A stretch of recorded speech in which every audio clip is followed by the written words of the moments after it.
মনে হলো আমাদের জন্য যেন খুব একটা কষ্টের জায়গা। সম্প্রতি জুনিয়া সাকিবের গোপন অংশ কেটে ফেলেছে তার স্ত্রী শিখা।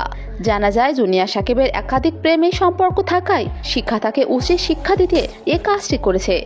তবে ঘুমান্ত অবস্থায় শিখার গোপন অংশ কাটার সময় শিখার সাথে তার প্রথম স্বামী জড়িত ছিল। শিখা সাকিবের গোপন অংশটি হাতে নিয়ে ভিডিও করে টিকটকে আপলোড করে। এরপরই 999-এ কল করলে শিখাকে আটক করে পুলিশ এবং সাকিবকে হাসপাতালে নেওয়া হয়।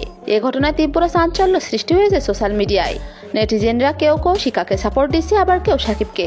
ইতিমধ্যে এর কঠোর বিচারের দাবিতে রাস্তায় নেমেছে সাধারণ মানুষ ও টিকটকাররা।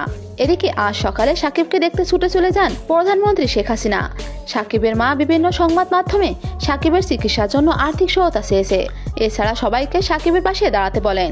একে একে টিকটকার থেকে সেলিব্রিটি সবাই দেখতে আসছে সাকিবকে। তাই হয়তো সেটার প্রতিদান দিতেই জুনিয়া সাকিবকে দেখতে যান প্রধানমন্ত্রী শেখ হাসিনা। এদিকে প্রধানমন্ত্রীর দেখা পাওয়াতে আশাগুলো দেখছে জুনিয়া সাকিব। জানা যায় জুনিয়া সাকিবের জন্য দুঃখ প্রকাশ করেছেন প্রধানমন্ত্রী। তিনি শিখাকে শাস্তি দেওয়ার অঙ্গীকারও করেছেন।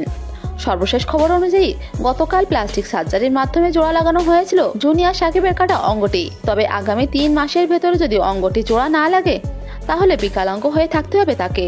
যদিও সাকিব শুধু বলেছে সে আর বিয়ে করবে না, সে শুধু বাঁচতে চায়। জানা যায় এর আগে শিখার দেওয়া মামলায় কারাগারেও গিয়েছিল সাকিব। তাদের দাম্পত্য কলহ 1-2 দিনে ছিল না।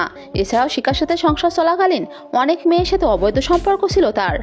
এমনকি নিজের সৎ মেয়ের দিকেও কুনজর ছিল তার। তাছাড়া শিখার টাকা, বাড়ি, গাড়ি সব হাতানোর চেষ্টা ছিল।